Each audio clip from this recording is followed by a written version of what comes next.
And good evening, Bernie. Thank you so much for joining us at Wolfi's Talks. Thanks for taking the time.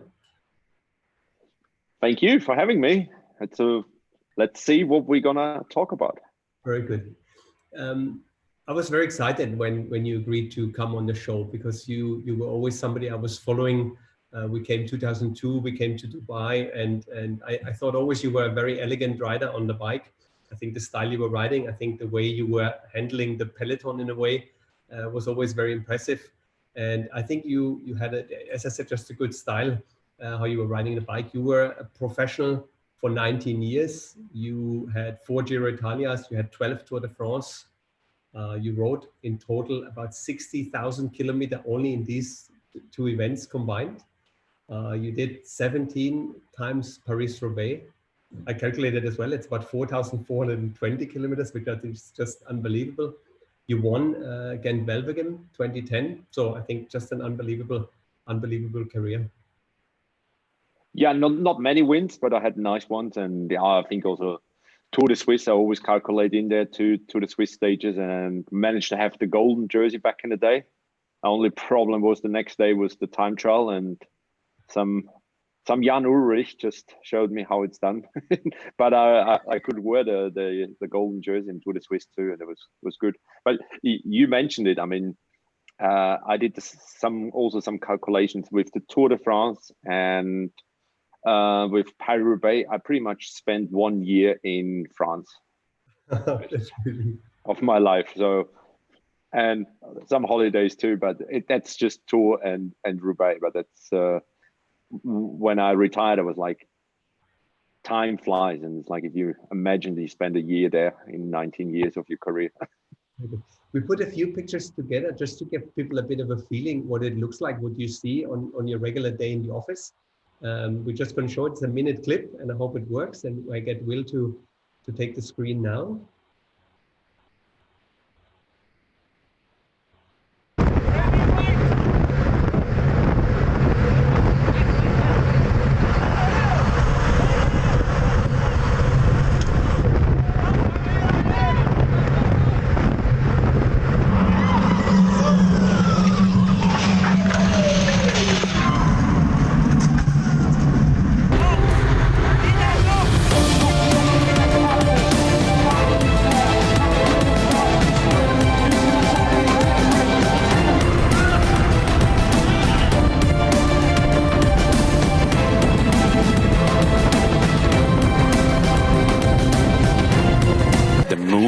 Van achteruit.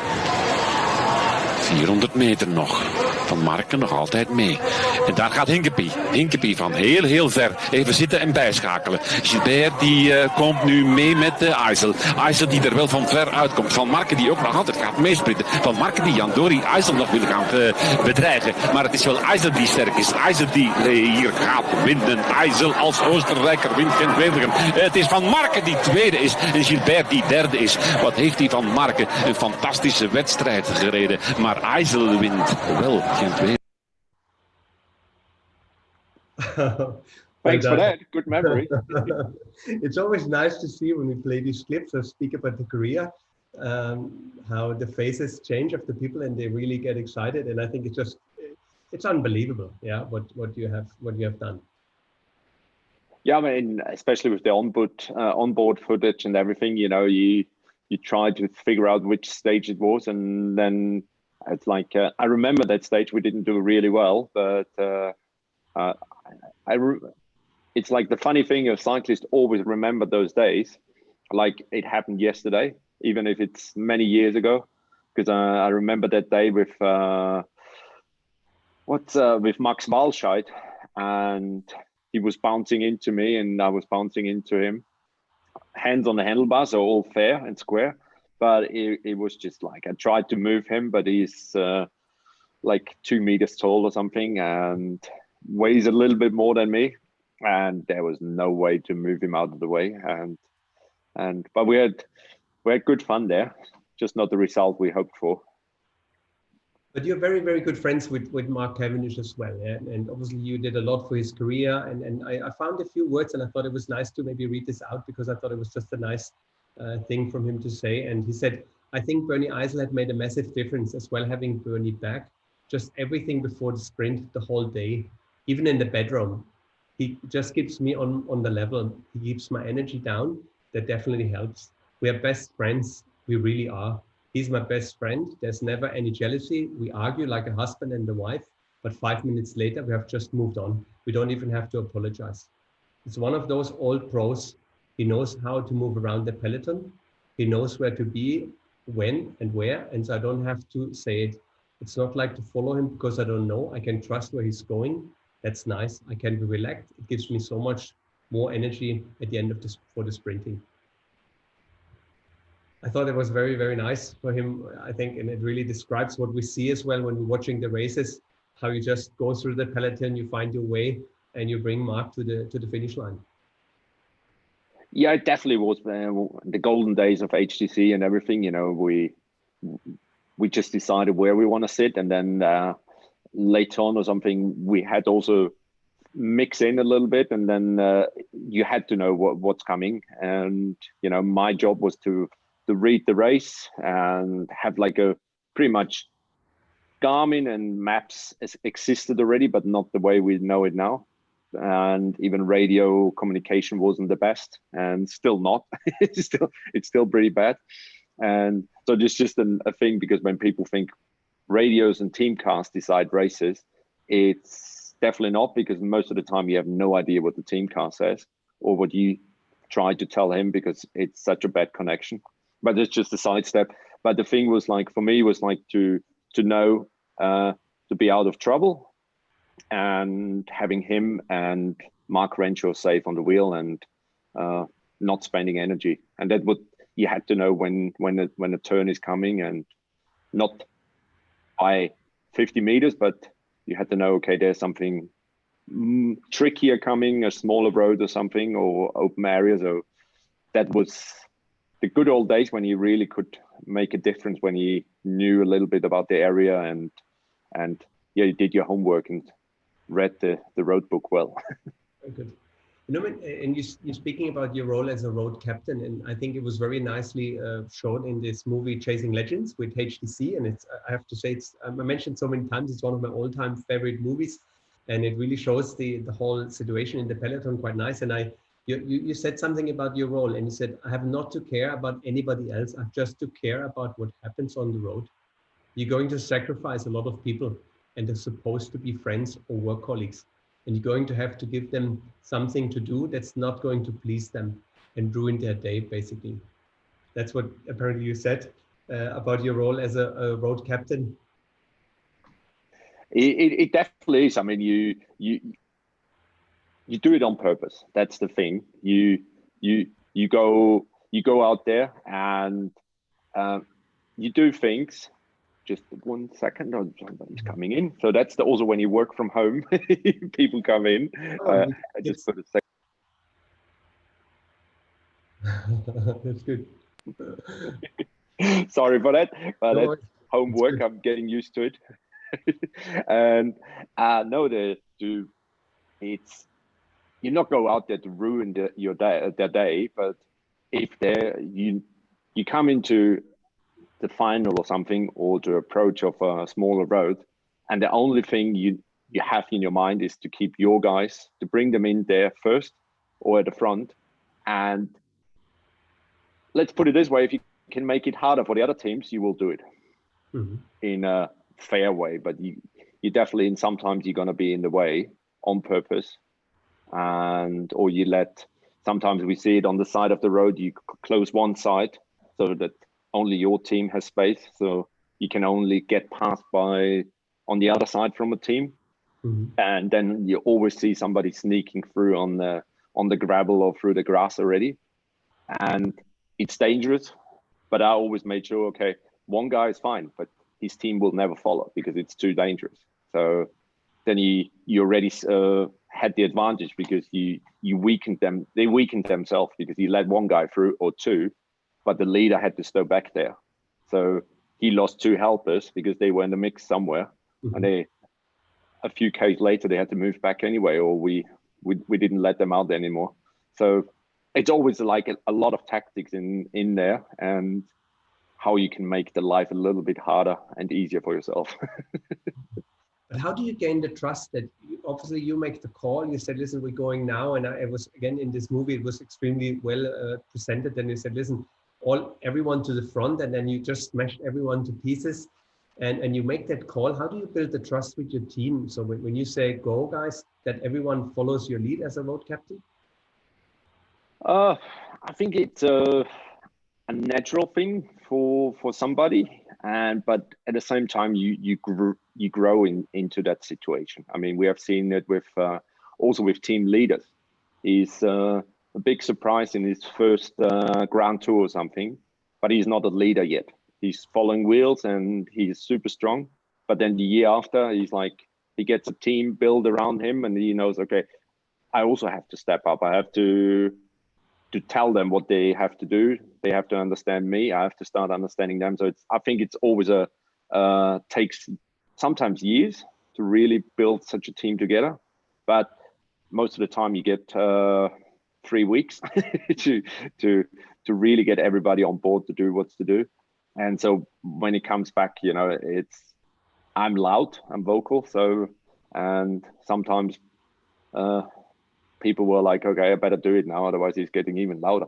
So it's also the other way. But we have to be honest, it's a professional sport, and that's how we always approach a team. It's like even an inside team. We had a really good relationship with all of them. It's like when I look back, there's like great understanding of each other even now, and not best mates with everybody, but really good relationships. And then if he gets loud one day, and if the other guy has a bad day, he probably doesn't take it as he would if he has a good day, but half an hour later it's forgotten or something. And especially when you win so much, you know, it's also easier to choke up that somebody yelled or screamed in some circumstances. But the other thing was like the good days with HCC, we were like most of the days pretty much untouchable.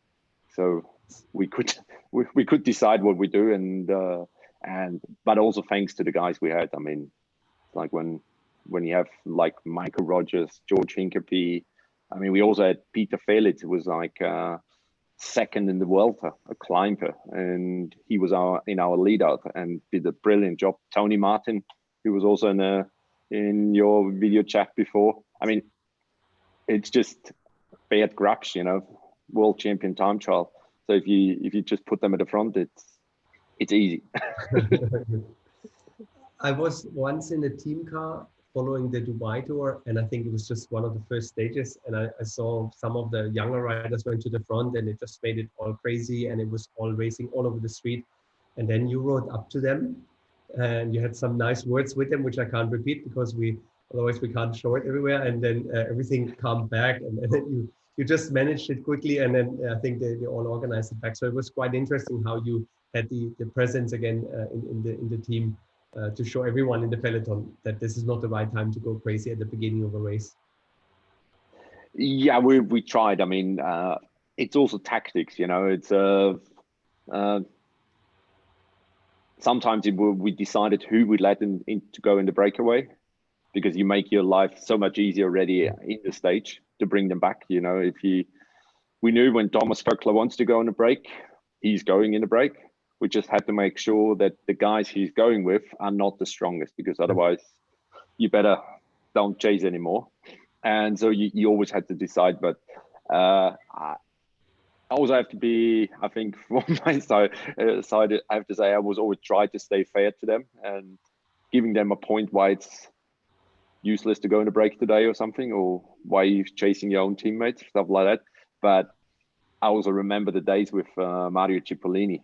And I was also working for GCN and Eurosport now on some research about the Giro in the last 50 years. And Chippo he was a different character. I mean, he really ruled the peloton, and he said, nobody attacked. And, you know, it's going to be a picnic tour, you know, 32 average. And the last hour, you just had to fasten your seatbelt, and you were like, here we go. Very good, very good. He was a couple of times in Dubai, and he's just an unbelievable. He's tall and big now. Yeah, he looks more like a bodybuilder than a cyclist. And you see him riding without a shirt all the time now. Yeah, I can imagine if he says don't go, yeah, you better do that. Yeah, and you keep it quiet until he has his sprint train lined up. Very cool, very cool. I want to take you back a bit to the beginning of cycling. So, what was your first contact with the sport, and who inspired you to start racing? It was easy for me. You know, my brother is 9 years older, and he, by just some coincidence, he found cycling as a passion. And so when he started when he was 14, so I was very, very, very little. And so everything I saw was him going for a training ride and then racing.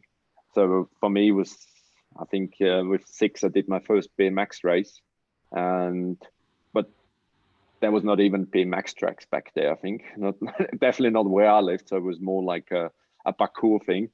And yeah, always, I'm also have to say I'm lucky that I found cycling as my passion, because I can't play soccer, I can't play tennis. It's give me a ball and I'm gonna hurt myself. And so cycling was definitely the best choice. Very good.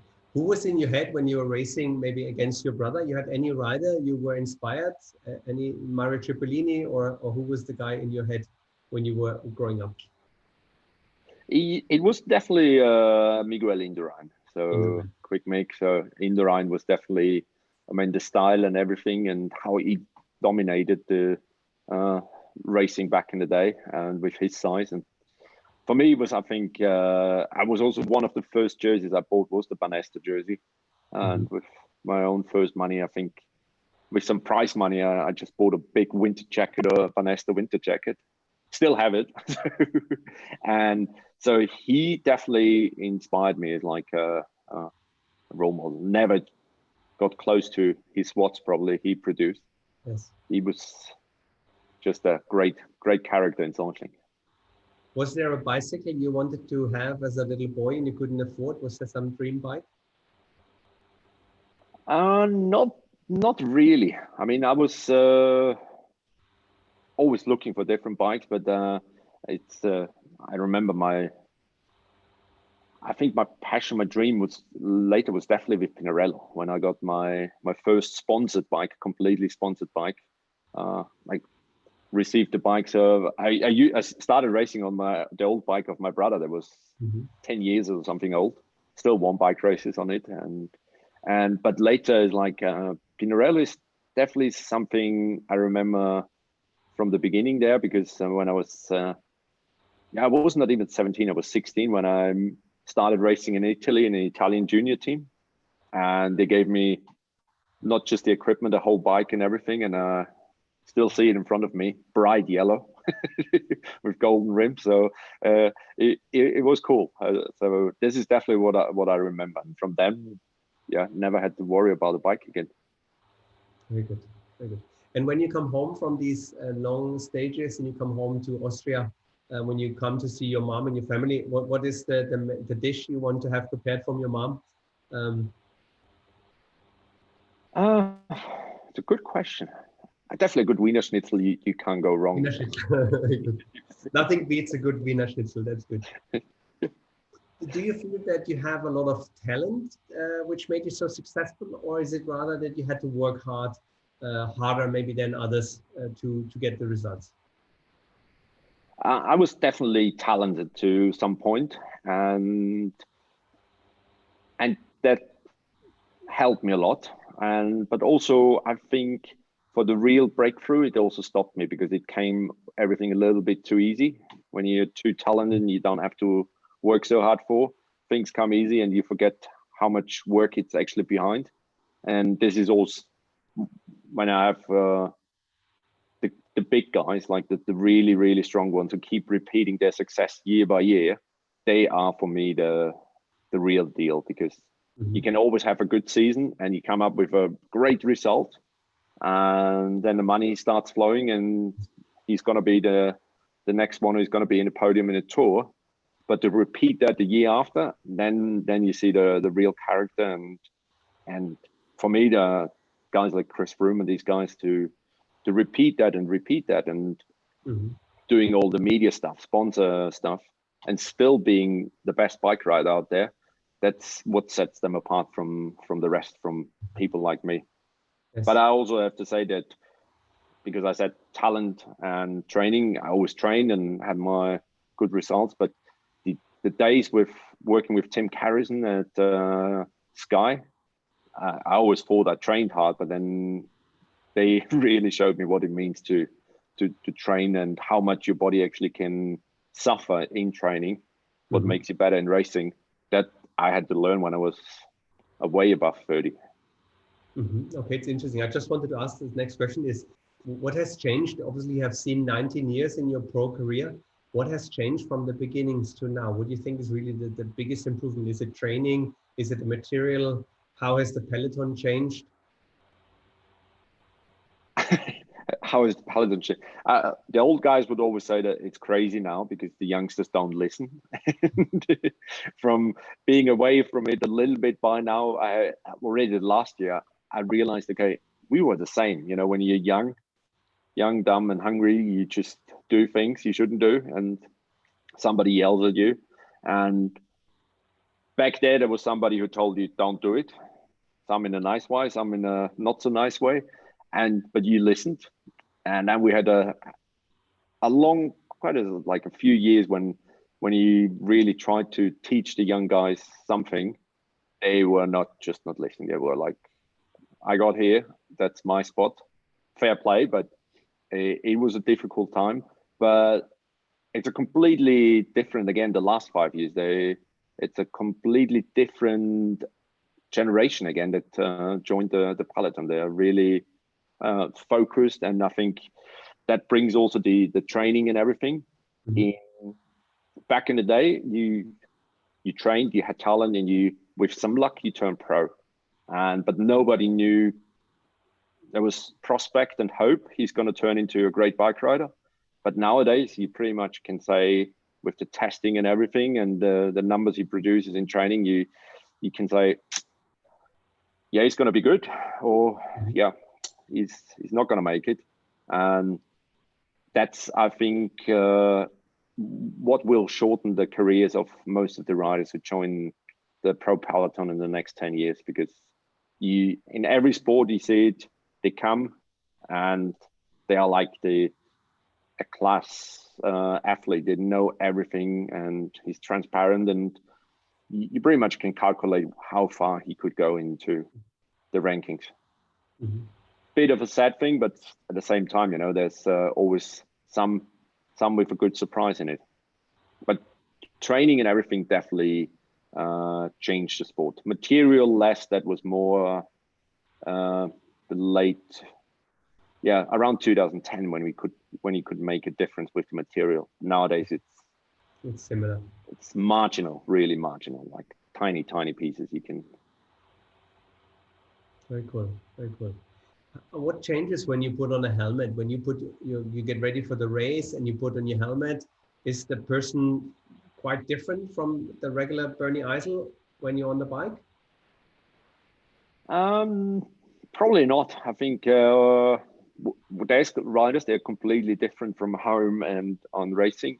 But for me, I realized that at some point is like in cycling, the only time, because I got bored in cycling, like if I was not 100% there, I would crash or just look around and then crash, you know, and just not enjoying it. But then I realized if I really focus on, even if it's a boring stage or whatever, and just start thinking what could happen, what, you know, and just also thinking about the next stages. And then, I kept the concentration on it, and time flew and we were already at the finish. And I think that helped me a lot to learn more, but also to enjoy the racing again. But obviously you're in charge as well, or as a road captain as well for the other riders, so you can't only focus on yourself. So is this something where you feel like you had 50% of your capacity into the organization of the team, and then the rest was for yourself? Or how did you manage that? when I look back, sometimes it was like 100% just for the team. And you know, with good days when you had like a GC leader and then picking up Kev somewhere, so you were riding at the front in the mountains for your GC leader, and then you went on the side of the road and heard over the radio, okay, Kev is getting in trouble now, and you moved back and you just moved on from there. Just different job, still riding at the front. But many times it was literally when you were like, and especially in a Grand Tour, in a one-day race, you probably pulled out, or you just thought, okay, I'll make it to the finish somehow. But in the Grand Tour, it's always the time limit. And when you sacrifice yourself 100%, and then you realize, oh, it's still 70 Ks to go and then absolutely empty. So there was some tough moments also when Kev and I were both on the limits completely, and we had some few arguments going on because the sugar wasn't high enough. Okay, that's very cool. I can imagine, yeah, if you know you have to make the time limit, if you want to make it to Paris, and you know, and he said you have to argue and you have to fight a little bit, but then after the race, everything is good again. So once you go in and go to your room, that's all sorted out. That's cool. Yeah, I mean, he was always like this. I mean, we did climbs when he was Tourmalet. It's like we mentioned it a few times. He's on the left side of the road and I'm on the right side, and there's 10 meters in between us, and we're not talking for 3 or 4 Ks, you know, because we just had to go at each other. But it's just a natural and normal thing. It happens, and then it's forgotten. Especially when you get to the top, you know, we can make it. And then you can go down the other side and you're like, you can start enjoying downhill again. Yes. I want to take you back a little bit further in your career to the Vuelta de Cuba 2002. I think that was one of the first races and I think one of the special events for you. Can you tell us a bit more about the Vuelta de Cuba 2002? I always dreamed of to go back to Vuelta a Cuba once. Vuelta a Cuba was just I wouldn't even call it a bike race. It's like an adventure. It's great fun. I mean, we came there and it's just absolutely great memories. I mean, we started. It's a long race. I mean, it was 14 days, I think, with a rest day in it, and super hard. But Filippo Pozzato was there, and he won the race. I got second. I threw away a stage because I raised my arm too early, and I got a Sabo style at the finish line from some Cuban rider. So, and then I lost the race in GC because they brought only one TT bike, or 2 TT bikes. One was for Petrov and one was for Pozzato. And I had to go on a 32 long time trial without the TT bike. But still, we had a great fun. And I can always recommend to go to Vuelta a Cuba if somebody gets an invite. Because I also remember, well, just a quick one, we had Team Wiesenhof, for example. That was a German team, and then later on, they were also there with us, and we spent, I don't know, thousands of US dollars on bottled water with Mapai, not to get sick, and Team Wiesenhof just had a glass of whiskey every night, or some schnapps they brought from Germany, and also worked. So all works very good. So, a question I had later was, if you had a time machine, would you go forward in time or would you go back? So I think now you want to go back to 2002 to Cuba. Yeah, but just for a holiday on the team car. If I have to say, I would do it again like I did, but to be honest, I don't want to start to be a pro bike rider again. It's just too hard. If I have to think like doing 19 years as a pro again, no way. Very good. But I also don't want to go further into the future because I'm too old already. And then I want to take you obviously to Gent-Wevelgem 2010, and it was a small group, but it was a very distinct group with George Hincapie, Sepp van Mark, Philippe Gilbert, Daniel Oss, and Jürgen Rollins. I think this was a strong group, and I think it was the last couple of meters. And then Hincapie went, and you took over the sprint, and you made it first over the line, and you became a legend in Belgium.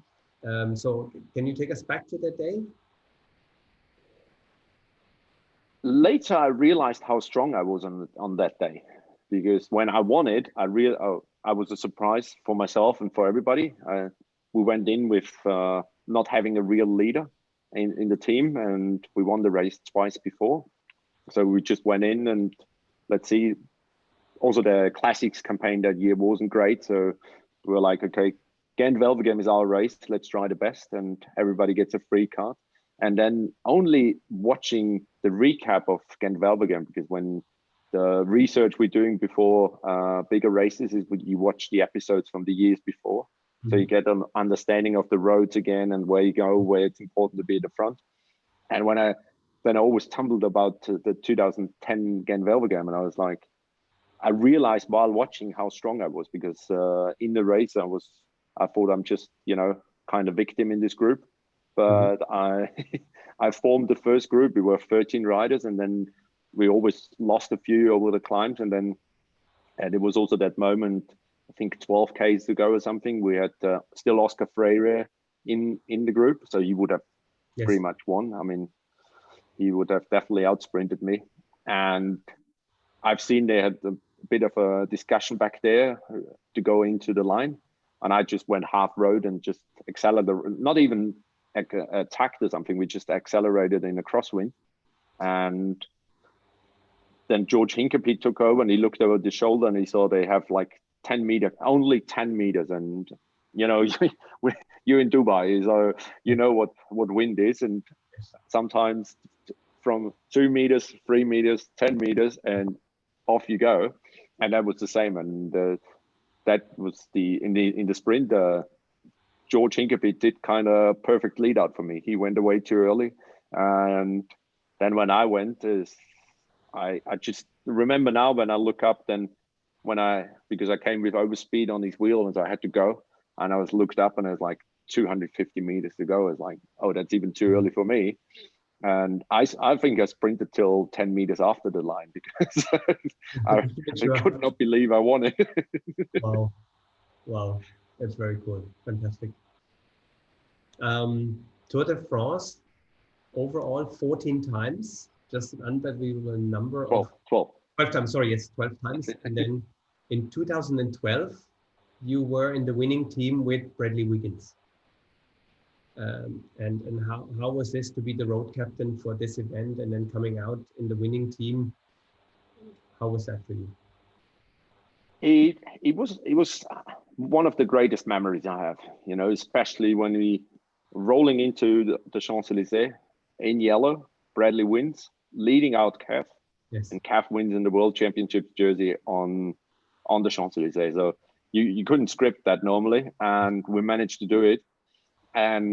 But we also remember, especially Mark Cavendish and I, when we did a Giro before, and then only a small race, a Stay Electra Tour in Belgium and Holland, and we came to Liège, where the start was of the Grand Tour, the Tour de France, and we just looked like we were riding for a different team. They were like all the climbers super skinny, and then Cav and I rocked up, and it's not that we were fat, but we were just. They look different. They just came down from Tenerife and altitude and everything. And now it was really a great time. And we went in with one goal. This was to win the tour with Bradley. And winning the stages with Cav was kind of bonus. And we had Edward Boazenhagen who helped us, and sometimes Kosten Sivtov. And so it was just a bit of mix, and Cav was in good form. But the main goal was to win the tour with Cav. And the good thing was also that I was on the flatter days. I was the team captain, and when it went into the mountains, it was Mick Rogers that took over. And so we had kind of two team captain roles that made it much easier. But I also remember we left Pau going into the Pyrenees climbs, and it was fireworks from the start. And after 20 Ks or something, going up Tourmalet from the backside, and I had, shoot all my my pistols in the first 20 Ks, and then I had to move back a little bit to recover. And I asked Mick Rogers to take over, then everything settles down. I come back to the front and it's like, so Mick, how many guys on the break now? And he's like, 37. And I'm like, are you serious? Yeah, but they're not so dangerous. And I'm like, it's 37 riders up the road and I have to chase now. Yep. But we managed to bring them back, all of it. So we just kept the pressure high. And I remember the good thing is when you have a big group in the break, they don't all collaborate, because there's a mix of, some teams have 2 or 3 riders and only one is riding, because the other 2, they save each other for the later in the mountains.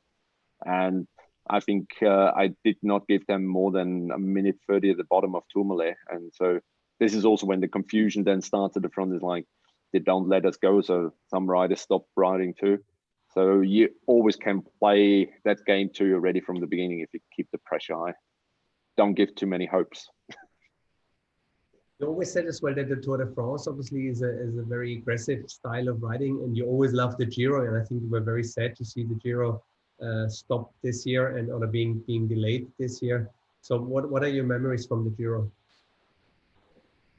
Yeah, I spoke quite a lot about the Giro on GCN and Eurosport now. I mean, the Giro is it's just lovely, and I said it. It's the Italian word casino, and that means a big mess. And that is the Giro sometimes. You know, you come to the start and there's not enough parking for the buses or something, but nobody freaks out. It's like everybody's relaxed. So yeah, take your time. Then we start 15 minutes later. So that's also the Italian way.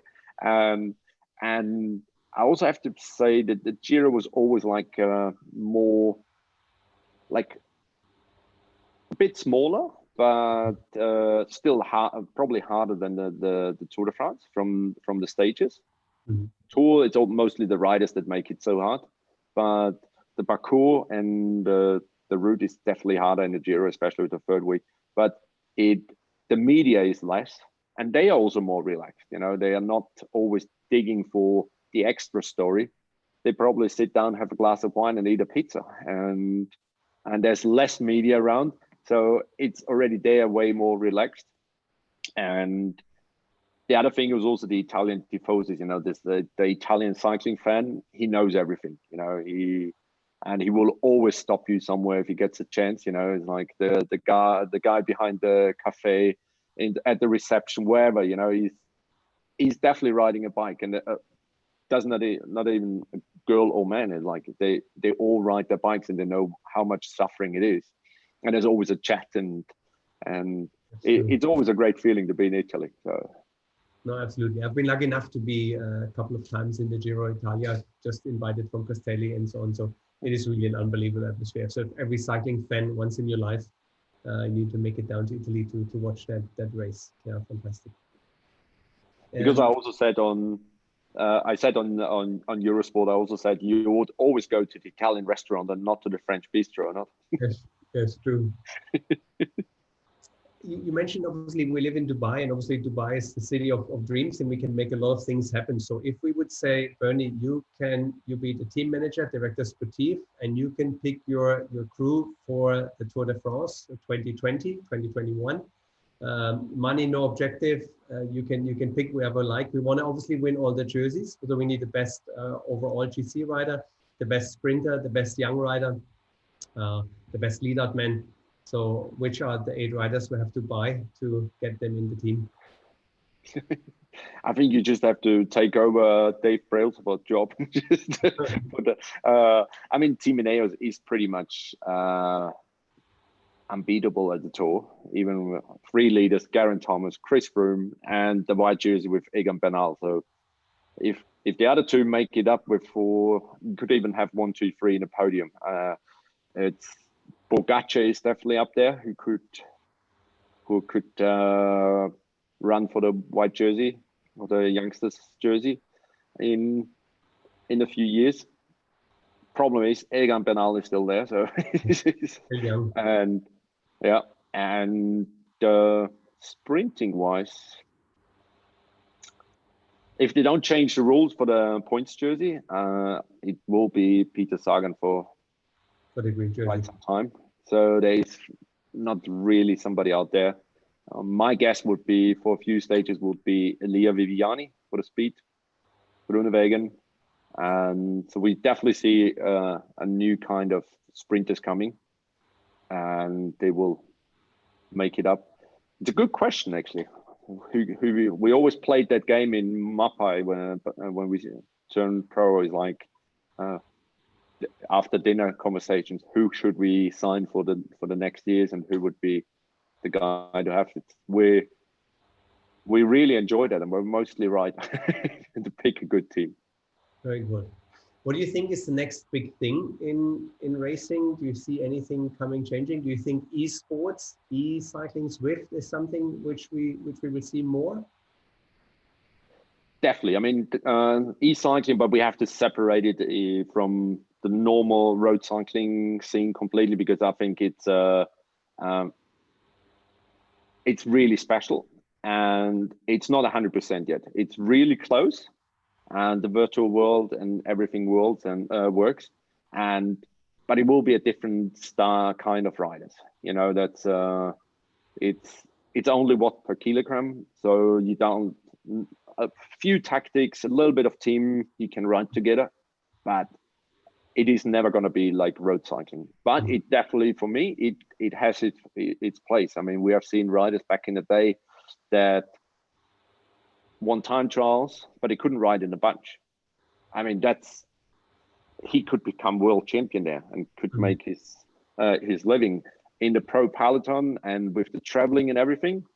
He probably didn't make it because it was all a little bit too much, being away, the pressure from the racing. But if you pretty much can stay in your own environment, making your bubble just a little bit smaller, you could probably succeed in a different way, still doing what you love, the cycling, but it will be two completely different things. I also don't see many of the road cyclists really going into the big success in esports. Because it is different. It is hard. I can. Yes. And obviously the whole environment is missing. As you said, the tifosi, the fans on the road, and everything. You sit at home in your pain cave. I think that's a completely different environment now. Yeah, and that's changed. Yeah, definitely. But I mean, you still can enjoy it. You know, if it's and you don't have to travel. Yes. Not true. If you look back in your career and you would say 1998 when you started, so 20 years back, what would Bernie say to Bernie 20 years ago when you started? What would you like to have known, what you know now, and you would give you as an advice? I think that somebody should have told me that I'd probably do 20 years on a bike as a pro, because I always had that plan in my head that like, I'm going to do this 10 years and then I go back to university and just study something and do something completely different. But I think 30 came so quick, and all the good success and really the fun time. And then I just enjoyed it as a, I think somebody should have warned me that I'm gonna enjoy that for 20 years, and I still do. You know, I don't miss the racing. Never gonna pin a number on again, but it is definitely something. If you do it the right way, that it changed my life and still does now. You know, it's not even talking about it's paying the bills, because that's also what it does, but I'm still involved in the sport and see the sport and the friends and everybody coming around, and now I just can watch it and talk. Can't say that word. Can talk about it. Yes. You work for GCN and you work for Eurosport now. Yes, I do. Normally, I would be at the Giro right now and doing on-ground interviews before and after the race with the riders, and bits and bobs of what's going on, and the Tour de France. So hopefully for all of us, you will see me a little bit later, not to see me, but to have the racing on again. You will see me later in the season again with the racing. And for GCN, it's also, we're doing really a lot of new things, and the new GCN app came out just right before the the Giros, that we're showing also the 21 best stages of the last 7 years, and with polls and everything, interactive and virtual studio. So really, really good stuff. So we're trying also to that, because it's one company, and to bring the cycling to the next level, because we are still talking about cycling broadcasting is pretty much the same in 1960 till it's now. You know, it's helicopter flying, image, talking about judges and everything, but there is much more happening, and you just have to bring it together. But I think they do an amazing work. I think GCN, and I'm looking back at the beginning when I met the gentleman who was behind the whole thing in Taipei, and on the flight back, we were sitting next to each other. And it was very interesting to speak to them. And I think the education and what you've done over the past years to make people understand the sport and show them and guide them is just an unbelievable work. So really congratulations for everything they've done. And I'm looking really forward to get all the insights from you being on the side here speaking. I have to also admit, when I joined, I had no idea how big it is, but you pretty much, also for the Dubai is an international place. It's pretty much in every country now. You have Japan, you have France, Spain. So you have all languages. Italian's doing a great job on GCN Italia, and Germany was just launched this year. So it's good stuff. And especially, you know, if it's in your own language, and you know the guys, it's good entertainment every day. Very good. And you were always quite active as well when it comes to the UCI, and I think the Player and the Riders Commission. If you had the chance now, what do you think should change to make cycling to the next level and make it more attractive for people to watch the race? I think we have to. I mean, we show the Tour de France now every day live from kilometer zero. We even show a neutral start to the finish, and I don't know many guys who would watch, would watch it or have the time. You know, who has time to take 3 weeks holiday to watch the Tour de France from kilometer zero to the finish? You know, it is great to have everything recorded, but I don't see them. I mean, most of the guys are working. People just go to work and also do more sports. So that's what we have seen the last 10 years too, is like you enjoy the riding or any other sport, and then kind of watch the summary of what happened, and you get updated on. So something to combine stuff the way, you know, the life is still one piece, but also having the general information all the time. That is pretty much, I would say, tailored for yourself, and where you don't have to go through Twitter or some updates or every 2 minutes to see what you have missed. And because there's definitely a lot of people who sit at work and just scrolling down all the time if they missed out on something. And I think in general the stages have to be a little bit shorter, but also the transfers, because we always talk about the Tour and all these races, and the riders are not available for interviews and stuff. It's different if you play 90 minutes, and of course the preparation and everything, it is a 3 hour, 4 hours where you're busy, but that's including with rest and everything, and they have time to do social media and other stuff, and interviews. But if you get up at 8:30 in the morning, latest by 11 you sit on the bus, and then you have an hour and a half to the start, sometimes 2 hours, then you race for 4 hours at least, and by the time you get to the hotel it's 8. Yes. And the only thing you've done, you've been pretty much in your cycling kit, and sometimes, you know, it's pretty much no time to call family. So if that would be a little bit more compressed in the stages, it would be probably a little bit more attractive, and even the flat days, you know, because imagine a 90K flat day, you know, it's carnage. But it would also give the riders a little bit more time to being interactive with their fans. Very good. No, I agree. And we've seen this that the riders enjoyed, like when they had Dubai tour and they stayed in one nice hotel and they could go out and ride for a couple of hours, come back, and they still had a couple of hours of the day to do their social media and spend some time and go to the pool and stuff. I think it was a nice experience. So they really had a good time coming to Dubai. We just need a world tour all year, went there. Yes, very good. I have a few more questions to learn a bit more about yourself. So if you were stuck in an elevator for 30 minutes with 3 people, who would you wish these people would be?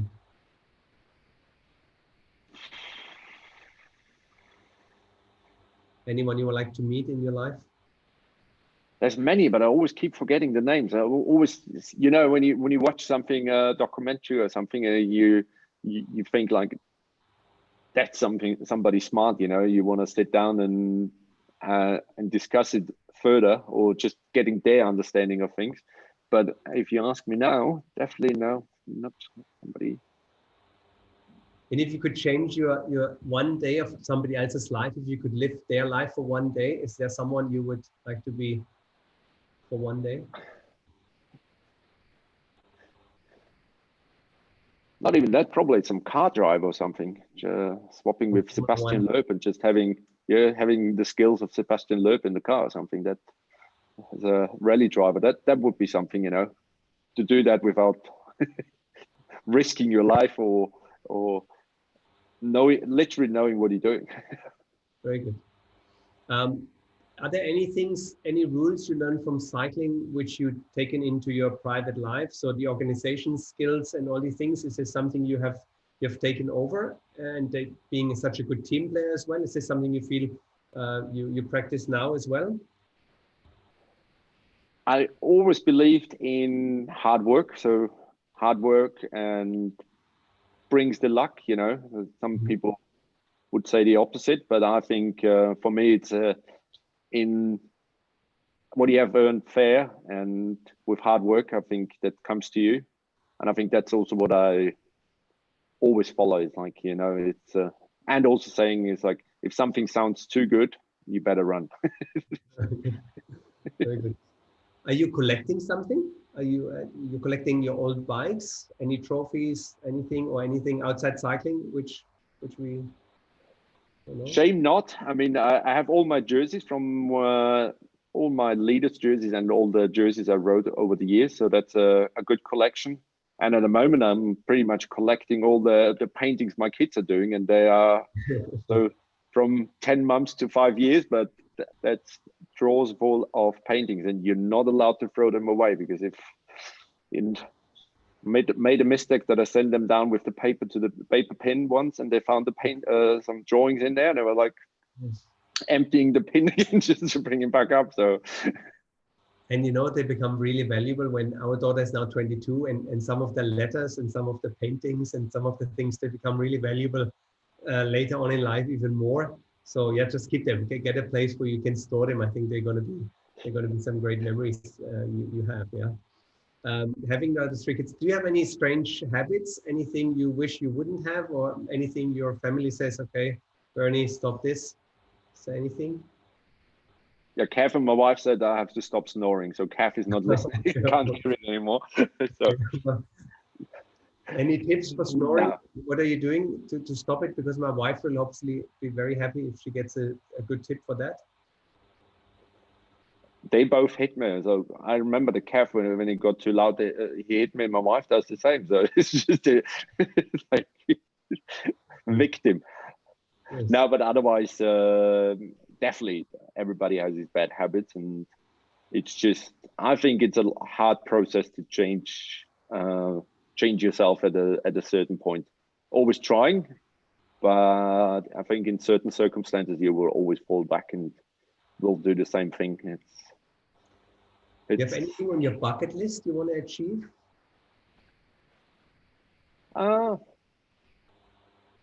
I had it back in the day when I was like, I think 32. I was like, okay, I have everything I need, and now, of course, I mean, with 3 kids and everything, you know, it just goes on. Things change, and you're like, okay, they should go to to school, good university. If they want to do sports, they do sports, and Yes. just trying to be a good dad and just being there more time than I was when I was a pro.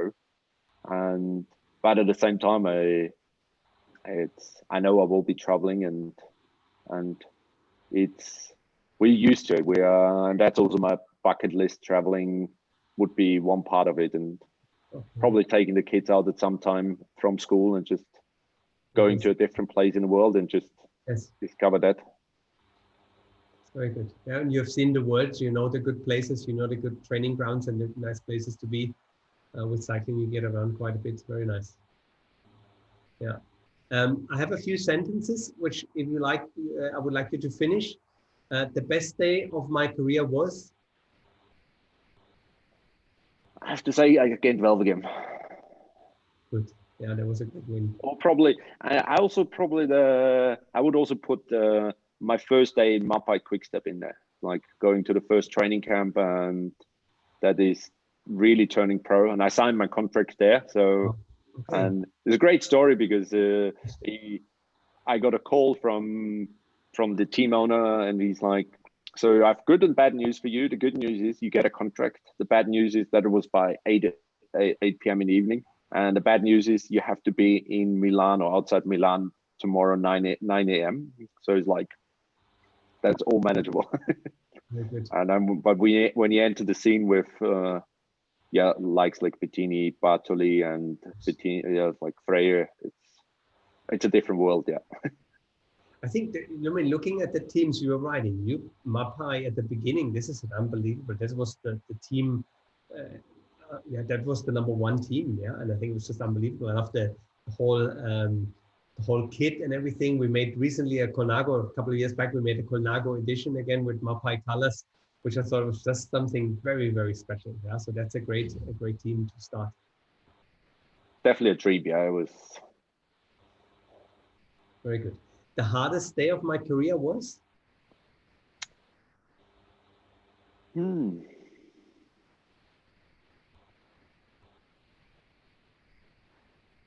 I think the mountain days, of course, they're hard, but I think it was more like when he, after a bad crash I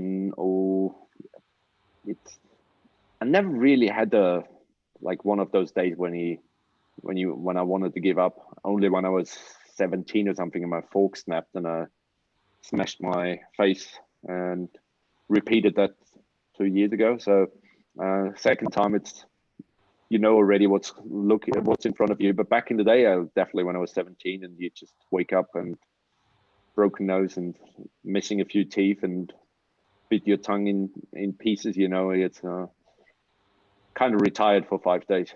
But then I watched Lance Armstrong on TV. It was just while the Tour de France. Mm-hmm.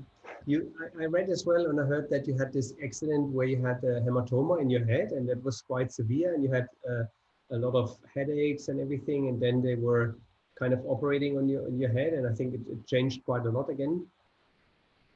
Yes, because at the beginning it was just headaches, and there was a massive crash in Tirreno Adriatico when I hit the team car and landed. That's why the second crash 2 years ago when I landed on my face again.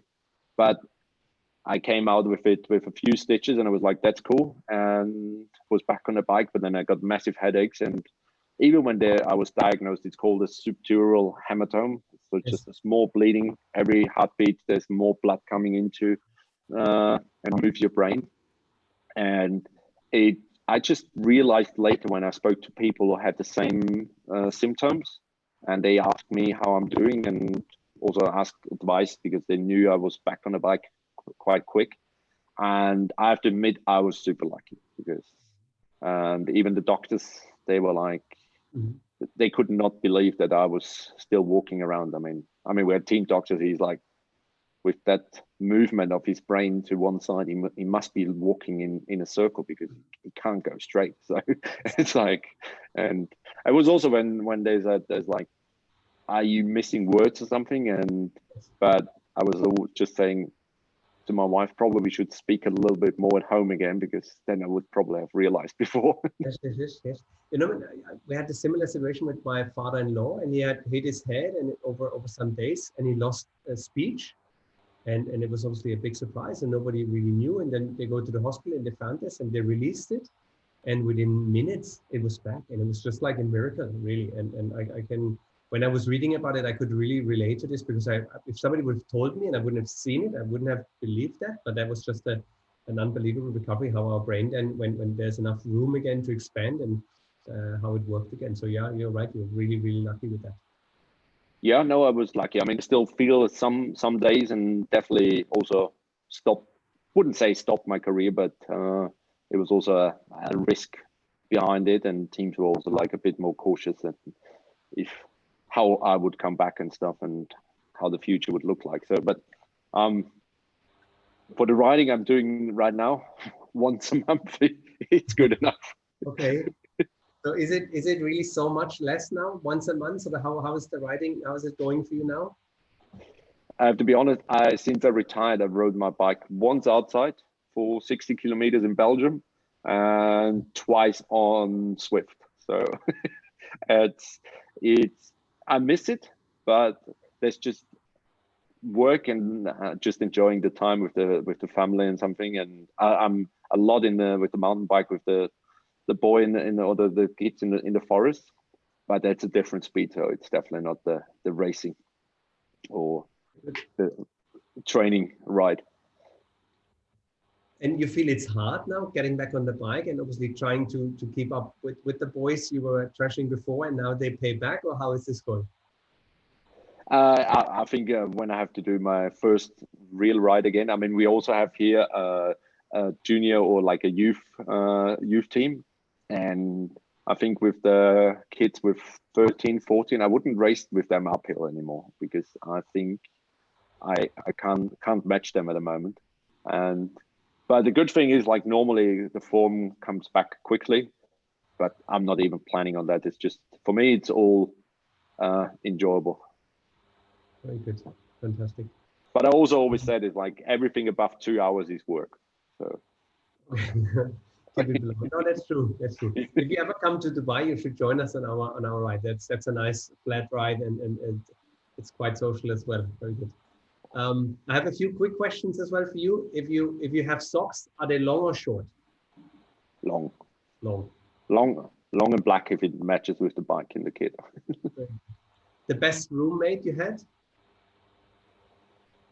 I think it's Cav. I mean, because all over the years and because we always were roommates and we just knew each other and we could ignore each other. So it was like having a single room. And when we needed to chat, we chatted and we just know our all little habits in the morning and everything. So that was easy going then. In racing, you use the power meter or you race mostly by the feel, or you were a number driven person? I raced with on power meter on certain aspects, but I have no idea about numbers.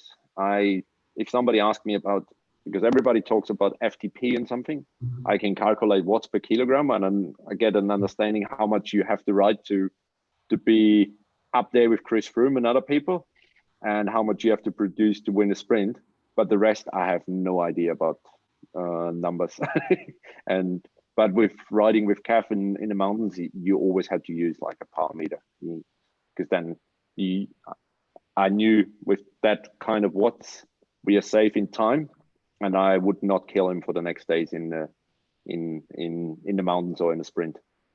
So what are the numbers? Can you really reveal the numbers? Where is he suffering? I mean, it's different for him, but for me, I would ride then only 280, 320 watts, but it's like on a constant pace and over many hours. And that's mostly on the climb. On the flat, I would ride much more and he would stay on the wheel then. But it's the same with all sprinters, if you can calculate or bring back a breakaway, how much you have to ride. It's also not a miracle number to bring a breakaway back here. You just have to calculate even if you lose time at the beginning, they can't hold that pace for the whole time of the stage. You still shaving your legs? I did, yes. I did for my second Swift ride. I was like, better shave my legs, even if they can't see it. But now it is just when you look down at it and you used to have shaved legs, it's I can't look down on bib shorts and there's hair everywhere, so that doesn't work now. Okay, I'm glad. Okay. If you write a book about your career, what's going to be the title?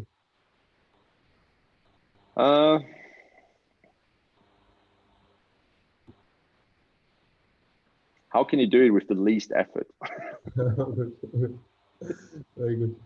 I should ask you for my wife, if you go for, would you go for Sachertorte or tiramisu? Oh, that's a tricky one. Yeah, let's be tiramisu in Italy and a Sachertorte in Austria. Or a Sachertorte shipped to Dubai. They do that too. Very good. If you go to karaoke bar, which song you're going to sing?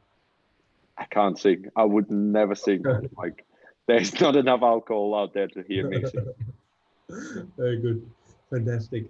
And the last one is, do you have a favorite quote you live by or which inspires you?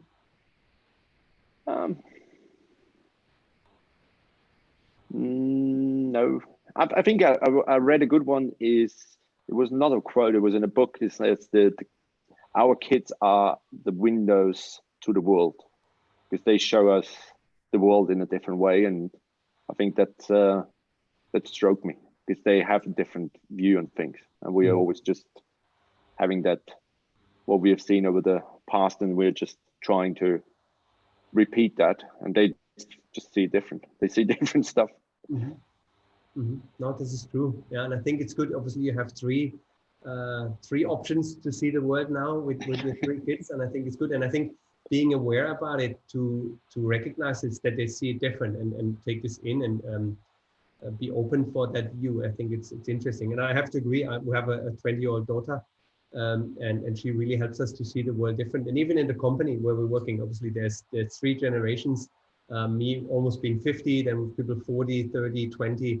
And it's interesting how they grew up differently, and I really appreciate this, and I learn a lot from them. So it's quite nice. So I think you're going to have a good time. I think especially if the kids get older, there's something very special you can take from them. Looking forward to it, definitely. Very good. One more question is, if you could spend one day with a person dead or alive, is there anyone you feel like is interesting?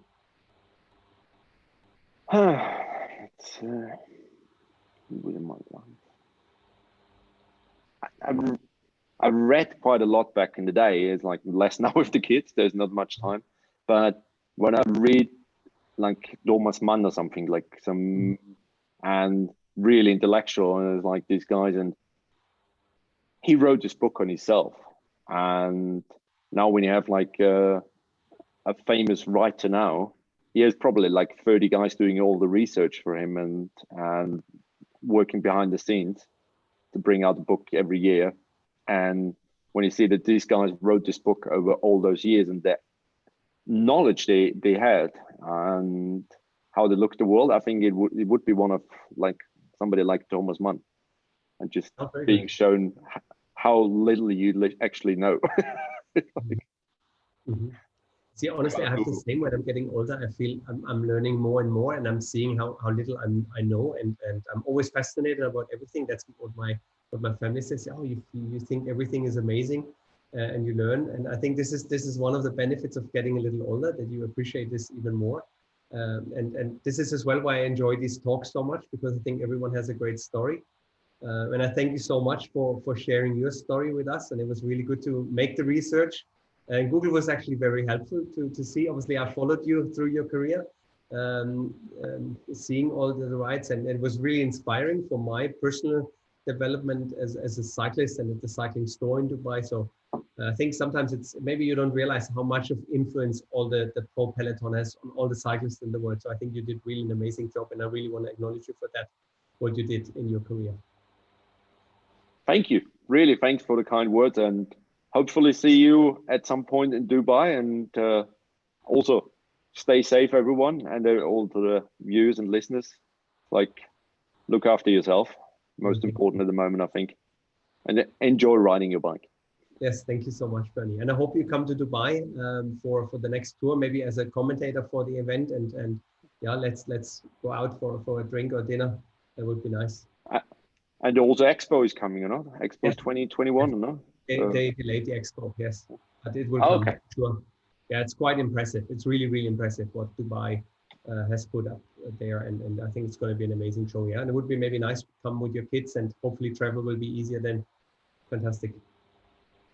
Thank you, guys. Have a good day, then. Bernie. Yeah.